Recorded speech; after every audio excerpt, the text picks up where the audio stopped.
क्या आप IIT JEE medical 11th या 12th की प्रिपरेशन कर रहे हैं और आपको एक बेस्ट कोचिंग इंस्टीट्यूट की तलाश है? तो अब आपके साथ होगा चंद्रयान, जहां है NITS फैकल्टीज, साथ ही up to 100% scholarship. Chandrayaan, Lankeshwar complex, Akashvani Chowk, Adityapur. Admissions open.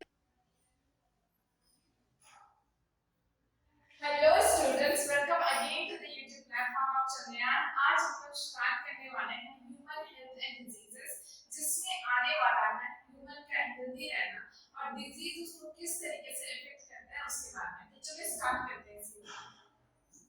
तो आज का हमारा मेनली टॉपिक है हेल्थ और डिजीज में बैक्टीरियल डिजीज, ठीक है। तो सबसे पहले हम लोग जानेंगे कि हेल्थ किसको बोलते हैं। What do you mean by health? हमारा स्वास्थ्य क्या होता है? मेनली पहले देखो हेल्थ को हम लोग कैसे डिफाइन करते हैं। हेल्थ जो होता है सिर्फ किसी इंसान को ठीक तरीके से दिखना, चलना फिरना, क्या इसी को हम लोग हेल्दी कहते हैं? नहीं। हेल्दी रहने का मतलब होता है physical, mental and social wellbeing के हिसाब से हेल्दी रहना, उसे हम कहते हैं हेल्दी, ठीक है। तो हेल्दी का मतलब क्या होता है? It may be defined as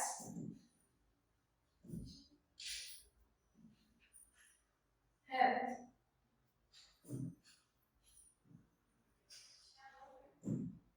healthy with respect to mental, social and physically fit, or it can be defined as well-being, अच्छा रहना with respect to mental, social and physically, ठीक है। तो इसे ही हम क्या कहेंगे? हेल्दी कहेंगे, ठीक है। एक इंसान को अगर वो सोशली एक्टिवेट नहीं रहे, अगर वो किसी से बातचीत ना करे, तो उसे हम हेल्दी नहीं कह सकते हैं। अगर कोई इंसान मेंटली, साइकोलॉजिकली उसे कुछ इफेक्ट कर गया हो और वो ठीक तरीके से बर्ताव ना कर रहा हो, तब भी हम उसे हेल्दी नहीं कह सकते हैं। और फिजिकली तो हम लोग कह ही सकते हैं, ठीक है। तो क्या हमें हमारा जो ये हेल्थ है ये इफेक्ट होता है? तो हाँ, मेनली एडवर्सली तीन चीजों के चलते ये इफेक्ट होता है। क्या क्या चीज होता है देखते हैं, ठीक है। It can be affected by, किसके किसके द्वारा इफेक्ट हो सकता है? अफेक्टेड बाय, फर्स्ट है जेनेटिक डिसऑर्डर्स, ठीक है। जेनेटिक डिसऑर्डर्स से इफेक्ट हो सकता है। सेकंड हो सकता है infections, and third is the lifestyle. Genetic disorders क्या होता है? जो हम अपने पूर्वजों से अपने साथ लेके आ जाते हैं, ठीक है। लाइफस्टाइल में क्या आ जाएगा? अगर हम अच्छा खान पान ना रखें तो हम भी बीमार पड़ सकते हैं। दूसरा, हमें चलते फिरते तो इन्फेक्शंस हो ही जाते हैं, तो इसके कारण भी हमारा हेल्थ जो है खराब हो सकता है, एडवर्सली इफेक्ट हो सकता है, ठीक है। तो इसके बारे में चलते चले जानते हैं कि ये इफेक्ट जो होता है इसे क्या कहेंगे? क्या इसे डिजीज कहेंगे? यस। तो देखते हैं आगे डिजीज किसको कहते हैं। हेल्थ को इफेक्ट करने वाला होता है disease.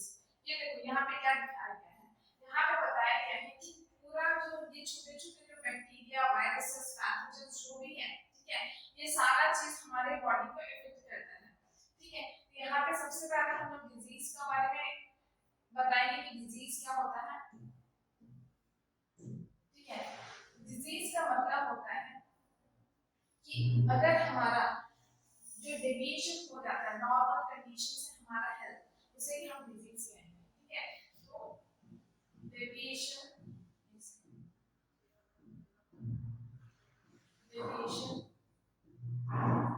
From normal healthy condition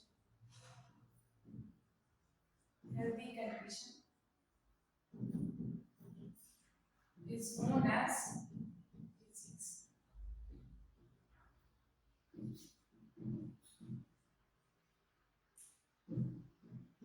ठीक है। अब ये डिजीज कॉजिंग एजेंट्स क्या होता है? क्या डिजीज हमें ऐसे ही हो जाता है या इसके लिए कोई एजेंट्स वगैरह मेनली जो हमारा डिजीज होता है, बीमारियां जैसे कोई एजेंट्स के द्वारा ही होती है। तो क्या होता है ये एजेंट्स? सबसे पहला एजेंट्स का बात करें तो वो होता है बायोलॉजिकल, दूसरा होता है फिजिकल, और तीसरा होता है न्यूट्रिशन। हाँ, न्यूट्रिशनल से भी हमें क्या हो सकता है, डिजीज हो सकता है। ठीक है, तो सबसे पहले हम लोग बायोलॉजिकल की बात करें तो बायोलॉजिकली देखो दो तरीके का चीज आता है। एक होता है पैथोजन, ठीक है, जिसके बारे में इस हमारे एनसीईआरटी के चैप्टर 8 क्लास 12 के बुक में भर भर के बताया गया है पैथोजेंस के बारे में। दूसरा है पैरासाइट्स, ठीक है। तो पैरासाइट्स जो होते हैं, सबसे पहले पैथोजन की बात करेंगे। पैथोजन जो है ना हमारे बॉडी को एडवर्सली इफेक्ट करते हैं। ये तो हमसे मतलब हमें इफेक्ट करने, हमें बर्बाद करने के लिए आते हैं। ठीक है, सबसे पहला चीज है। तो यहाँ क्या है हम लोग देख लेते हैं इसके बारे में। It can adversely effect the human body। ठीक है, दूसरा पैरासाइट क्या होता है? पैरासाइट जो होते हैं ये नॉर्मली ह्यूमन के या होस्ट के, ठीक है, होस्ट के अंदर या बाहर, एक्टो या एंडो, ये दोनों तरीके का हम लोग पैरासाइट का भी जानते हैं। क्लास छोटे से पढ़ते आ गए 8 9 से पढ़ते हैं कि पैरासाइट दो तरीके के होते हैं। एक होता है एक्टोपैरासाइट, एक होता है एंडोपैरासाइट।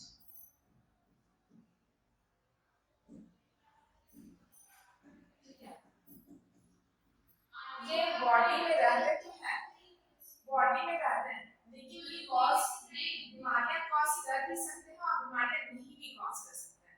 लेकिन इसका मेन मोटिव ये रहता है कि ये हमेशा बॉडी में रह के क्या करें, न्यूट्रिशन लेते रहे फ्रॉम द बॉडी। ठीक है, होस्ट बॉडी, ठीक है, they derive nutrition from the host body। ठीक है, and they can cause diseases। Disease cause भी कर सकते हैं और मे बी नहीं भी कॉज कर सकते हैं, लेकिन कोई मतलब नहीं है कि हम करेंगे। ठीक है, जैसे लाइस वगैरह, लीच वगैरह होते हैं, ठीक है, they are the parasites, but बहुत ज्यादा हार्म नहीं करते हैं हमारी बॉडी को। जो उनको जरूरत रहता है लेके चले जाते हैं या फिर हम लोग ही भगा देते हैं। ठीक है, लेकिन ये जो पैथोजन आता है ना, ये पैथोजन मेनली हमारे बॉडी में इसलिए आते हैं ताकि हमें बर्बाद कर सके, हमारे बॉडी को खराब कर सके। ठीक है, तो पैथोजन जो होता है ये हमेशा क्या करेंगे, ये कॉज करेंगे ही disease, they can cause disease. ये भी हम लोग they causes disease, they can not cause disease. ठीक है, ये होता है बायोलॉजिकल एजेंट्स ऑफ डिजीजेस। पहला हो गया पैथोजन, दूसरा हो गया पैरासाइट। ठीक है, पैरासाइट क्या कर सकते हैं, एक्टो होते हैं, हमारे बॉडी में रहता है to derive nutrition from us and they can cause disease. जैसे एग्जांपल में अगर देखा जाए तो एस्केरिस लुम्ब्रिकॉर्ड जो होता है हमारे बॉडी में एज अ पैरासाइट एंटर करता है, लेकिन हमारे बॉडी को हार्म भी करता है, तो पैरासाइट कर भी सकता है। ठीक है, दूसरा हम लोग बात करें फिजिकल का, तो फिजिकल में क्या आ सकता है, फिजिकल में टेम्परेचर आ सकता है। ठीक है, पैथोजेंस भी आ सकते हैं। ठीक है, फिजिकल में आ सकता है टेम्परेचर,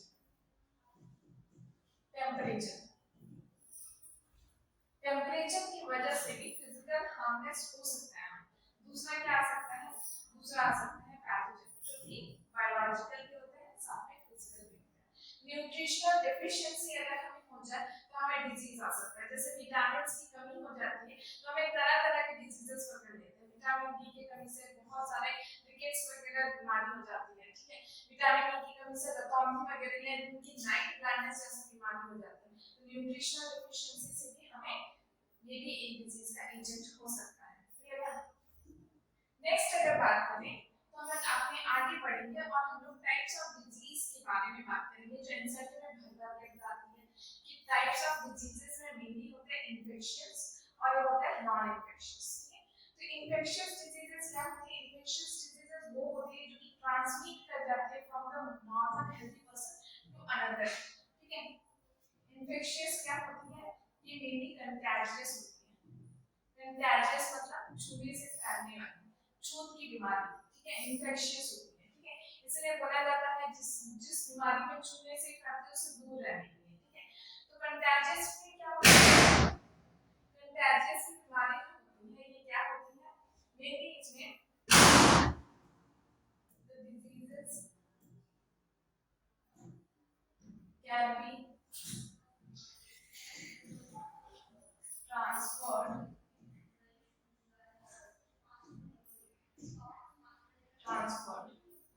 from infected person, एक infected person से एक normal healthy person तक जा सकता है, to a normal healthy person।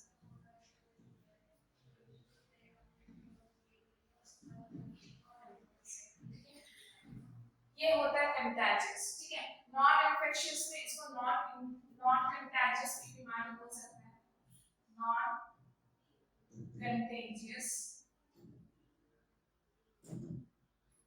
इसमें क्या होता है? इसमें स्प्रेड नहीं होता है, it can not be spread. These diseases cannot be spread, ये स्प्रेड नहीं हो सकती है। तो ये क्या हो सकती है? ये जेनेटिक डिसऑर्डर्स हो सकती है, ये फैलती नहीं है। ठीक है, जेनेटिक डिसऑर्डर्स भी इसमें आ सकते हैं। साथ में जैसे डायबिटीज वगैरह का बीमारी जो होता है, डायबिटीज और कैंसर जैसी बड़ी बीमारियां इसमें आती हैं। ठीक है, तो ये नॉन कंटैजियस या नॉन इन्फेक्शियस बीमारियां होती हैं। लेकिन जो कंटैजियस बीमारियां होती है उसमें मेनली क्या आती है? बैक्टीरियल आती है, वायरल आता है, प्रोटोजोन आता है, हेलमिंथिक आता है। तो ये सब और भी बहुत सारे आते हैं, ऐसा नहीं कि चार के बारे में पढ़ना है और चार के बारे में है। ठीक है, तो यहाँ पे कहने का मतलब है कि कंटैजियस वैसी बीमारियां होती हैं कि जो एक छोटा माइक्रो ऑर्गेनिज्म फैलाने की कोशिश करता है, हमारे शरीर के अंदर घुसता है और मल्टीप्लाई करते करते इतना बढ़ जाता है कि हमारा बॉडी अनकंट्रोलेबल हो जाता है और हमारा जो हमारा लड़ने की जो कैपेसिटी होता है, हमारे बॉडी के अंदर जो भी एंटीबॉडीज होती है, एंटीबॉडी के बारे में पढ़ेंगे आगे चल के, तो वो ना कम कर देता है और अपना इफेक्ट शो करने लगता है। ठीक है, तो यहाँ पे देखो हम लोग अपने आगे बढ़ते हुए ये देखते हैं कि types of disease completed transmission of diseases. तो हमें पता है कि नॉन कंटैजियस या फिर नॉन इन्फेक्शियस है वो ट्रांसमिट नहीं करेंगे, तो ट्रांसमिट कौन करेगा? ट्रांसमिट करने वाले कि इन्फेक्शियस। तो इन्फेक्शियस डिजीजेस जो होती है वो या तो डायरेक्ट ट्रांसमिट करेगी या तो इनडायरेक्ट ट्रांसमिट करेगी। ठीक है, तो डायरेक्ट ट्रांसमिशन कैसे होगा? ठीक है,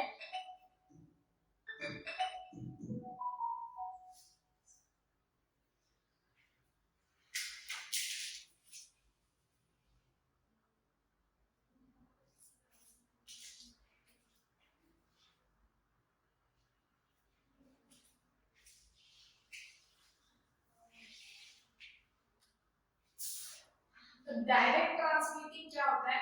डायरेक्ट ट्रांसमिशन ऑफ डिजीजेस वो डिजीजेस कहलाती हैं जो कि छू देने से या फिर फैल जाती है। ठीक है, तो यहाँ पे किसमें होता है? यहाँ पे मेनली जो होता है बाय स्नीजिंग, मतलब किसी के ऊपर छींक देना। ठीक है, ठीक है, कफिंग। ठीक है, बाय यूजिंग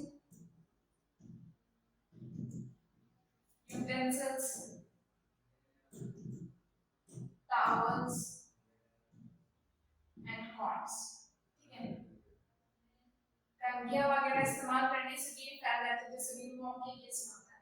तो यहाँ पे क्या देख रहे हैं हम लोग? स्नीज कर रहे हैं, कब कर रहे हैं हम लोग? कभी-कभी क्या करते हैं दूसरे के ऊपर जानबूझ के छींक देते हैं। ठीक है, तो दूसरे के ऊपर जानबूझ के छींक देना अच्छी बात नहीं होती है। तो सच है कि आप एक हैंकी रख लो अपने साथ, जैसे कि क्या हो आपका जो भी इन्फेक्शन है वो उस हैंकी में रह जाए। ठीक है, दूसरा होता है इनडायरेक्ट। कि मान लो कि उस पैथोजन को हम तक पहुंचना है, पर हम तक पहुंच नहीं पा रहे क्योंकि हम लोग उतना हाइजीन रह रहे हैं, लेकिन ये क्या करते हैं कि ये किसी वेक्टर का सहारा लेते हैं, ठीक है, ये वेक्टर के सहारे हम तक पहुंच जाते हैं।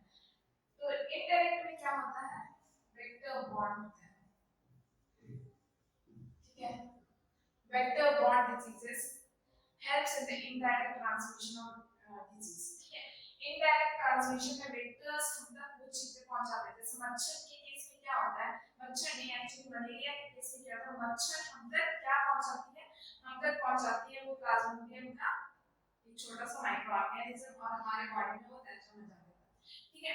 यहाँ हम लोग नेक्स्ट अपना आगे बात करें, तो ट्रांसमिशन का बात हो चुका है। नेक्स्ट हम लोग का टॉपिक स्टार्ट होता है बैक्टीरियल डिजीजेस, जो कि नीट पॉइंट ऑफ व्यू से बहुत बहुत बहुत इंपॉर्टेंट है। तो आज के लिए हम लोग मेनली फोकस करेंगे कि बैक्टीरियल डिजीज में पहला जो टॉपिक है वो है टाइफाइड।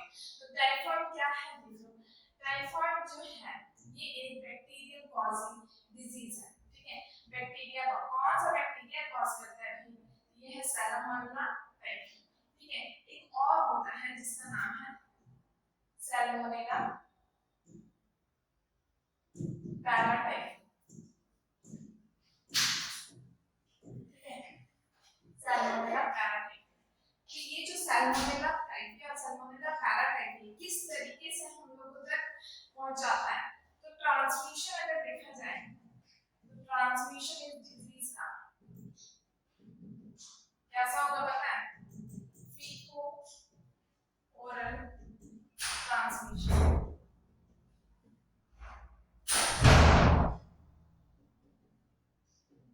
फीको ओरल ट्रांसमिशन का मतलब क्या होता है, हम लोग कंटामिनेटेड फूड को खा लिए, इंजेस्ट कर लिए, और उसी से ये जो बैक्टीरिया है ना पहुंच गया होता है, ठीक है। तो ये किसको इफेक्ट करता है, ठीक है। तो यहाँ पे देखो, यहाँ पे लिखते हैं mainly site of infection. Site of infection क्या होगा, तो ये मेनली इन्फेक्ट करता है स्मॉल इंटेस्टाइन के रीजन, ठीक है, स्मॉल इंटेस्टाइन के स्मॉल इंटेस्टाइन के रीजन को इफेक्ट कर देता है। अब यहाँ से एक बहुत इंपॉर्टेंट टॉपिक है, दैट इज मेरीमेलॉन, ठीक है। इसको हम लोग नाम दिए थे, हम लोग नहीं एक्चुअली साइंटिस्ट लोग नाम दिए थे कि मेरीमेलॉन कौन थी, ये एक इसका नाम रखा था टाइफॉइड मैरी, टाइफॉइड मैरी। क्यों नाम रखा टाइफॉइड मैरी, क्योंकि ये थी एक एसिम्प्टोमेटिक कैरियर, क्या थी ये थी सिम्प्टोमैटिक कैरियर। ये प्रोफेशनली कुक थी, ठीक है, क्या थी, प्रोफेशनली ये कुक थी, ठीक है। तो ये क्या करती थी, ये अनहाइजीन के होने की वजह से, और ये इसके अंदर कैरियर था टाइफाइड का, एक कैरियर टाइफाइड की बीमारी इसके अंदर ऑलरेडी थी, पर ये बोलते हैं ना उसको जागर नहीं करता था, उसके अंदर थी। अनहाइजीनिक कंडीशन की वजह से ये जो भी खाना पकाती थी और जिसको भी ये खाना देती थी वो सभी इन्फेक्ट हो जाते थे। तो जब ये इन्फेक्शन बढ़ता चला गया तो उनके पीछे बताया गया कि क्या रीजन है, उनका टेस्ट वगैरह करवाया गया और पता चला कि वो एक टाइफाइड की कैरियर है और वो फैलाती है इस तरीके की बीमारी खाना बना के। तो सोचो कि कहीं से भी खाना खा लेना वो भी हमारे लिए एक प्रॉब्लम बन सकता है क्योंकि कंटामिनेट है, ठीक है। तो ये है मेरीमेलॉन का कहानी कि वो एक एसिम्प्टोमेटिक कैरियर थी, किसका, टाइफाइड के लिए, टाइफाइड की एसिम्प्टोमेटिक कैरियर थी और इसको नाम दिया गया था टाइफाइड मैन, ठीक है। टेस्ट के लिए हम लोग क्या इस्तेमाल करते हैं, सपोज कि हमें टाइफाइड हो गया तो उस टेस्ट को हम लोग करते हैं विडाल टेस्ट, ठीक है, विडाल टेस्ट, क्लियर है। अब इसके बारे में थोड़ा सिम्टम्स वगैरह देख लेते हैं कि सिम्टम्स क्या होता है। सिम्टम्स के लिए नेक्स्ट पेज में आगे बढ़ते हैं और हम देखते हैं कि सबसे पहला चीज ये स्टमक में इफेक्ट करेगा, तो स्टमक से रिलेटेड, स्टमक में बोले स्मॉल इंटेस्टाइन में इफेक्ट करेगा, तो स्मॉल इंटेस्टाइन से रिलेटेड जो भी हम लोग को पता है ना लिख देंगे। तो सबसे पहले देखो क्या होगा, हाई फीवर होगा, इंक्रीजेस कंसिस्टेंटली, ठीक है। तो हमारे एनसीईआरटी हमें बताती है कि कितना होगा, 39 to 40 डिग्री सेल्सियस हमेशा बॉडी का टेम्परेचर टेम्परेचर बना हुआ रहेगा। दूसरा क्या होगा, हेडेक होगा, ठीक है। दूसरा कॉन्स्टिपेशन यानी कि आना बंद हो जाएगा, ठीक है। स्टमक पेन और डिस्कम्फर्ट होगा, ठीक है। तो हेडेक तो हो गई, फीवर भी रहेगा, स्टमक पेन होगा और कॉन्स्टिपेशन। ये चार पार्ट तो बताना ही है तो आराम से। और ये है वो भाई साहब जिसकी वजह से हमें टाइफाइड होता है, ये है salmonella, typhi and paratyphi. Next disease के आगे हम लोग आगे बढ़ते हैं, दैट इज निमोनिया। बच्चों को बहुत ज्यादा केसेस में क्या हो जाता है, निमोनिया वगैरह आप सुने होंगे, निमोनिया हो जाता है, ठीक है। तो ये निमोनिया क्या होता है इसके बारे में देखते हैं। सबसे पहले चीज ये देखो कि निमोनिया को कॉज करने वाला पैथोजन का नाम क्या है। अच्छा, एक और चीज, टॉपिक से भटका हुआ लेकिन हाँ, पैथोजन क्या होता है, ये पैथोजन, ठीक है। पैथोजन जो होता है, पैथोजन मेनली होता है क्या, ये होता है the organism which produces diseases, जो डिजीज कॉज करता है या प्रोड्यूस करता है, और कॉजिंग डिजीजेस, ठीक है। ये होता है पैथोजन का मतलब। तो निमोनिया में पैथोजन कौन है, यहाँ पे है स्ट्रेप्टोकोकस, डिप्लोकोकस और हीमोफिलिया इन्फ्लुएंजा। इन तीनों का नाम याद कर लेना, इन तीनों का नाम इंपॉर्टेंट है। घुमा के पूछ दिया कि ये जो हीमोफिलिया इन्फ्लुएंजा है ये क्या कॉज करता है, तो निमोनिया कॉज करता है, ठीक है। तो इसका ट्रांसमिशन कैसे है, इसमें होगा ड्रॉपलेट, ड्रॉपलेट के ट्रांसमिशन के थ्रू ये फैल जाएगा। जैसे सपोज मान लो कि हम क्या कर रहे हैं, छींक लिए और हम है निमोनिया के पेशेंट, निमोनिया से हम छींक लिए, तो मेरा जो ड्रॉपलेट होगा वो ड्रॉपलेट किसी के संपर्क में आएगा और किसी के कांटेक्ट में आते ही क्या होगा, वो इंसान भी ग्रसित, ठीक है। दूसरा देखो इसका सिम्टम्स क्या होगा, सिम्टम्स होगा fever, chills, cough and headache, ठीक है। सबसे पहला चीज ये देखो कि सिम्टम्स याद करना में बड़ी बात नहीं है, सिम्टम्स आराम से याद करेंगे। ये किसको अफेक्ट करेंगे, एल्वेओली, ठीक है। साइट ऑफ इन्फेक्शन अगर देखें, साइट ऑफ इन्फेक्शन, तो साइट ऑफ इन्फेक्शन होता है लंग्स प्लस एल्वेओली, ठीक है। तो लंग्स और एल्वेओली हो जाता है, ठीक है। तो यहाँ पे कैसे इन्फेक्शन होता है इसको देखेंगे, उसके साथ साथ सिम्टम्स भी याद करेंगे। सबसे पहला चीज देखो, ये अगर मान लो ये है हमारा वायु कुपिका, वायु कुपिका मतलब आप लोगों को पता नहीं होगा, एयर सैक, ठीक है। एयर सैक है जिसको हम एल्वेओली बोलते हैं, ठीक है। तो इसके साइड में क्या होगा, टिश्यूज वगैरह होता है, ठीक है। ये टिश्यूज से क्या होता है, या ब्लड कैपिलरीज होता है, तो यहाँ से क्या होता है कि यहाँ पे एक्स्ट्रा सेलुलर फ्लूइड रहता है, ठीक है। ये एक्स्ट्रा सेलुलर फ्लूइड यहाँ एंटर कर जाता है, ठीक है। ये एक्स्ट्रा सेलुलर फ्लूइड एंटर कर जाता है किससे, एल्वेओली में, और वहां से क्या हो जाता है, अगर एक्स्ट्रा सेलुलर फ्लूइड अंदर चला गया तो क्या हो जाएगा, वहां का सरफेस एरिया क्या हो जाएगा, डिक्रीज हो जाएगा। यहाँ पे लिख देते हैं सरफेस एरिया डिक्रीजेस, ठीक है। अगर सरफेस एरिया डिक्रीज हुआ तो ऑक्सीजन की कैपेसिटी क्या हुआ, ऑटोमेटिकली क्या होगा, डिक्रीज हो जाएगा, ठीक है। ऑक्सीजन का कैपेसिटी में डिक्रीज हो रहा है, इट मींस कि कार्बन डाइऑक्साइड का कैपेसिटी इंक्रीज हो रहा है, वो बॉडी के अंदर रह जा रहा है, ठीक है। तो कार्बन डाइऑक्साइड का अगर हमारे पास कार्बन डाइऑक्साइड ज्यादा मात्रा में बनता चला गया तो हमारा बॉडी ढीला पड़ने लगता है, ठीक है। तो यहाँ पे देखो सबसे ज्यादा चीज तो ये है कि एक्स्ट्रा सेलुलर फ्लूइड एंटर करेगा किससे, एल्वेओली में। अगर एक्स्ट्रा सेलुलर फ्लूइड एंटर कर रहा है तो ऑक्सीजन का मात्रा घट जाएगा, कार्बन डाइऑक्साइड का मात्रा ऑटोमेटिकली बढ़ जाता है। और अगर कार्बन डाइऑक्साइड का मात्रा बढ़े तो लंग्स और जो भी हमारे हाथ पांव जो होते हैं ना, ये ऑटोमेटिकली टर्न हो जाता है ब्लूइश इन कलर में, ठीक है।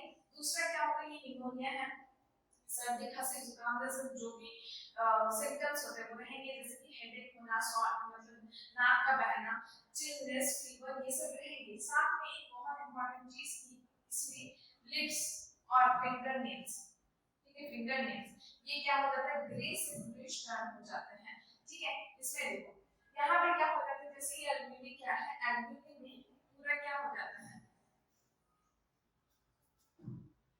इस एल्वेओलस में क्या हो जाता है, पूरा का पूरा म्यूकस भर जाता है। म्यूकस भर जाना मतलब यहाँ पे एक्स्ट्रा सेलुलर फ्लूइड जो है भर जाता है, ठीक है। और जिस वजह से हम ठीक से सांस नहीं ले पाते, हमें सफोकेशन होने लगता है।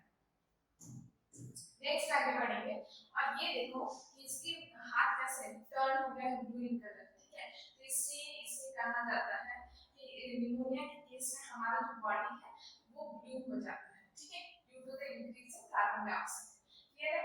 नेक्स्ट है डिप्थीरिया। डिप्थीरिया कॉज करने वाला पैथोजन क्या है? डिप्थीरिया कॉज करने वाला पैथोजन है कॉर्निबैक्टीरियम डिप्थीरी, ठीक है, कॉर्निबैक्टीरियम डिप्थीरी, ठीक है,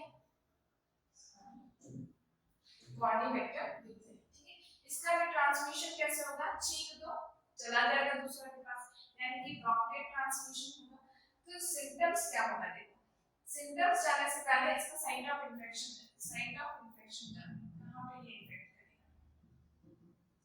तो ये भी समझो ये किसमें इफेक्ट करेगा, ये करेगा ट्रैकिया प्लस लंग्स, लंग्स और ट्रैकिया दोनों को इन्फेक्ट कर देगा, ठीक है। ट्रैकिया में इन्फेक्ट कर दिया तो यहाँ पे क्या होगा समझिए, ट्रैकिया है, ठीक है, ट्रैकिया अंदर जाता है लंग्स के अंदर और छोटे छोटे ब्रोंकियल्स में डिवाइड हो जाते हैं, ठीक है।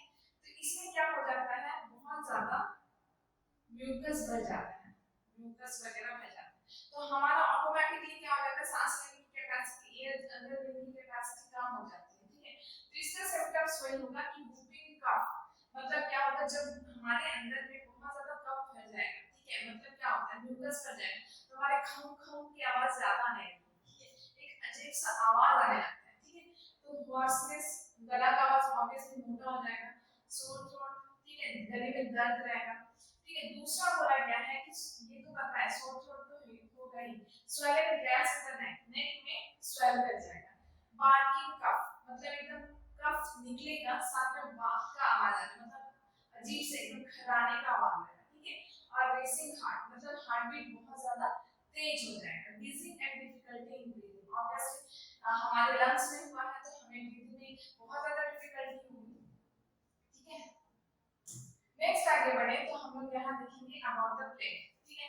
ये प्लेग क्या है, प्लेग हमें कौन कॉज करवाता है, प्लेग करने के लिए बहुत सारी चीज यहाँ पे है, देखो कारण। सबसे पहले पैथोजन का नाम जानो, पैथोजन का नाम है यर्सीनिया पेस्टिस, ठीक है, पैथोजन का नाम है यर्सीनिया पेस्टिस, ठीक है।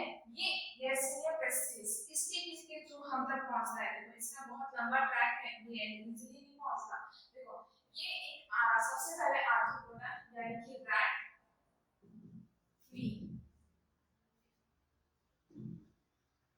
रैट फ्ली से होके आता है, एक छोटा सा आर्थ्रोपोडा इंसेक्ट जैसा होता है, वो चूहे के शरीर पे रहता है, ठीक है।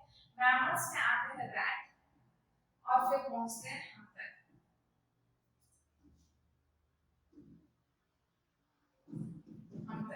ह्यूमंस, ठीक है। रैट फ्ली, रैट और ह्यूमंस, सबसे पहला एयरसिना पेस्टिस जो है रैट फ्ली के चलने से चिपका, रैट फ्ली किससे चिपका, रैट से चिपका, या तो फिर रैट फ्ली हम तक भी डायरेक्टली काट के पहुंच सकता है, ठीक है। और रैट अगर हमें काट दिया तो हमको क्या हो जाएगा, प्लेग हो जाएगा, ठीक है। ये उसी के बारे में दिया गया है कि किस तरीके से प्लेग की बीमारी फैलती है, ठीक है।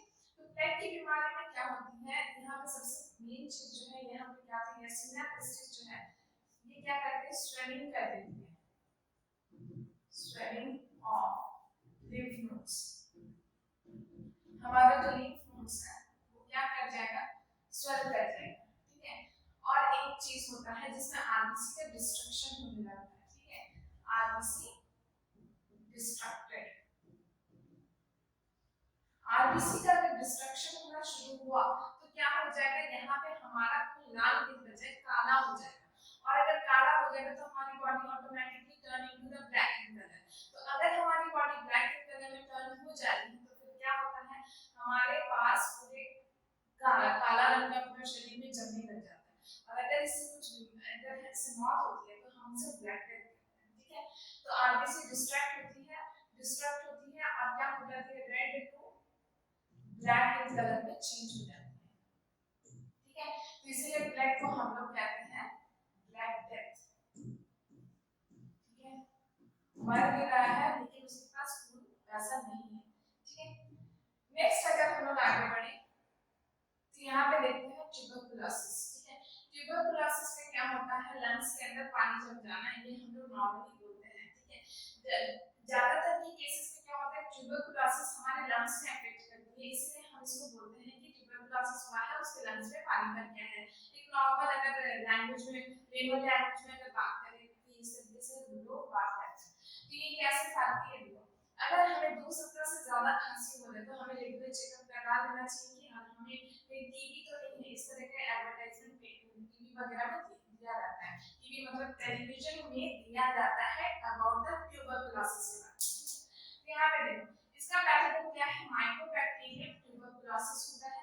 इसका ट्रांसमिशन कैसे होगा, ट्रांसमिशन होगा ड्रॉपलेट से, छींक दो, छू लो, फैल जाता है, ठीक है।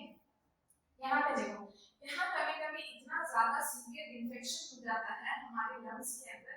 इसमें इन्फेक्शन होता कैसा है, सबसे पहला चीज है माइकोबैक्टीरियम जो है ना, ये टॉक्सिन रिलीज करता है, ठीक है।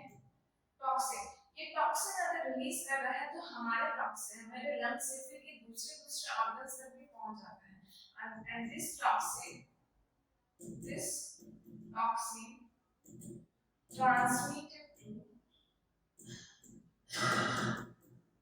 transmitted to other organs, ठीक है, पहुंच जाता है। इससे क्या हो जाएगा, फीवर तो आएगा, वेट लॉस होगा, और सबसे पहला चीज ये स्प्यूटम विद ब्लड, मतलब जब हम लोग खांसेंगे ना तो कभी-कभी हमारे खांसी में क्या आएगी, खून की उल्टियां होंगी, ठीक है।